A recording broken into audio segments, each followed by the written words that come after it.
When I was a kid, I had an irrational fear of our basement. But to be fair, it was the kind of place that would creep out any kid. It was dark, cold, and had an eerie silence that made you feel like you weren't alone. The basement was big, with an old L-shaped couch in the center, facing a bulky television where my brothers and I played video games.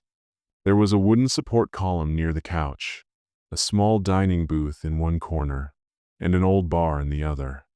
Behind the bar was a door leading to the laundry room, and near the stairs, there was another dormy dad's tiny workout room. My dad rented out the upstairs to an old lady named Ruth, so we only had the first floor in the basement. My dad was usually at work, and my older brothers were out that day, leaving just me and my mom at home. I was about 7 years old, and I was alone in the basement. As I sat on the couch, playing my favorite game, every little noise made me freeze. The laundry room always made weird sound spikes creaking, the occasional thud. But then, I heard something different. A loud thunk, like something heavy falling onto the floor. I dropped the controller, heart pounding. My instincts screamed at me to run. I bolted up the stairs and found my mom in the kitchen. "Mom, there's someone in the basement," I blurted out. She gave me a reassuring smile. "It's probably just the old pipes." But to ease my fears, she walked down with me, flicked on the laundry room light, looked around, and shut the door. "See? No one's there," she said. I felt a little better. She went back upstairs, and I resumed my game. But I wasn't alone. Time passed. I went upstairs for a snack, and by the time I came back down, the basement was completely dark except for the glow of the television. The two small basement windows let in no light now. Then, I heard it. A loud, mechanical hum, the heater turning on, but it was unusually loud this time. Then I noticed something that made my blood run cold. The laundry room door was open. I knew my mom had shut it. A wave of terror washed over me, but I forced myself to act. I ran straight at the door, slammed it shut, and sprinted back to the couch. My breathing was heavy, my heart hammering in my chest. Then, I heard a voice. At first, my brain didn't process it. It sounded wrong, like something out of a nightmare. "My God, how you've grown." I turned around slowly. Sitting in the booth in the corner was a man, a sickly, pale man with hollow eyes, his arm resting on the table, his head propped up on one hand. He was staring at me. A slow, twisted smile crept across his face as he stood up, his posture hunched, his movements unnatural. "Your mother won't let me see you guys," he muttered. My body finally reacted. I screamed. I ran faster than I ever had in my life, bolting up the stairs, slamming the door shut, locking it. Mom, there's a man in the basement." My mom turned to me, her face pale with fear. She didn't question mesh, grabbed the phone and called 911 immediately. Minutes later, flashing red and blue lights lit up our street. Police stormed the basement. My mom held me tightly as we waited in the living room with an officer. Then, they found him. It wasn't just some random intruder. It was my estranged uncle, my mother's brother. I didn't recognize him, but my mom did. He had been disowned years ago for unspeakable crimes. He had broken into our house and had been living in our basement for who knows how long, watching us, waiting. They arrested him that night. He was sent back to prison for another crime shortly after. We never saw him again. And to this day, I can't help but wonder, how many times had he watched me before I even knew he was there? Some doors should never be left open. This story takes place when I was just 9 years old. I'm almost 25 now, but this memory still haunts me. It happened during Christmas break at my great-grandfather's house in Idaho. My family and I were visiting, just like we did every year. But this year was different. My parents had recently divorced, and for the first time, my mom's boyfriend joined us. My grandpa lived in a small town on an Indian reservation, with a population of barely 1,000 people. His house was a cozy two-story home surrounded by open fields and dense forests. It was the kind of place that felt peaceful during the day, but terrifying at night.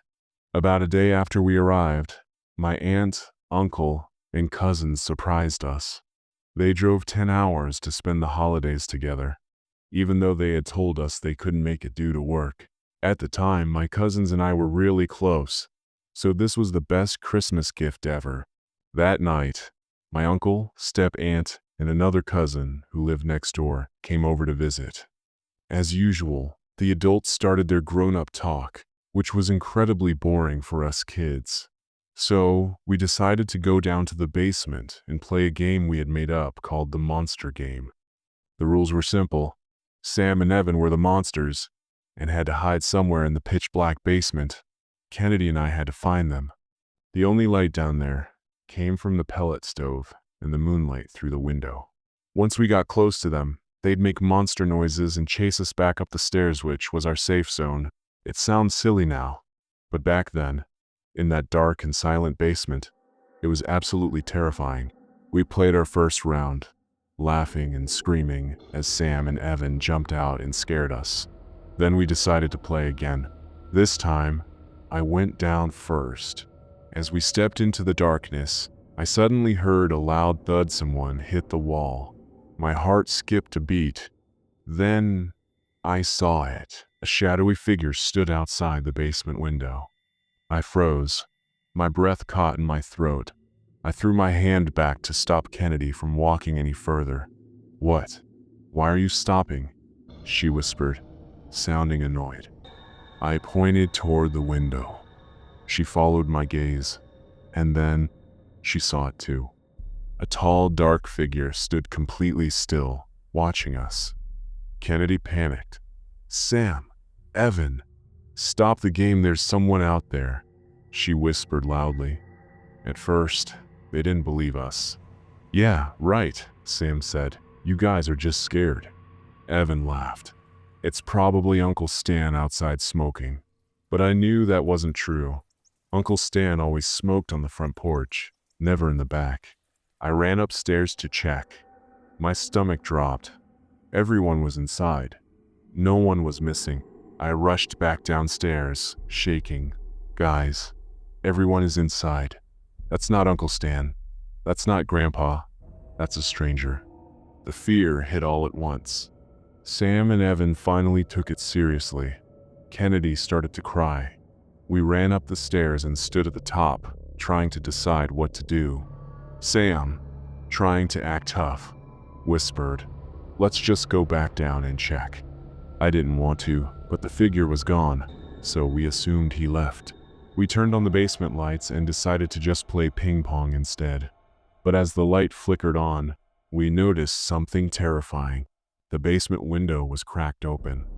A chill ran down my spine. Had it been open the whole time? I turned toward the old sofa in the corner, and that's when I saw him. A middle-aged man was sitting in the chair, staring directly at us. He had this eerie, twisted smile, like he had been waiting for us to notice him. None of us moved. None of us breathed.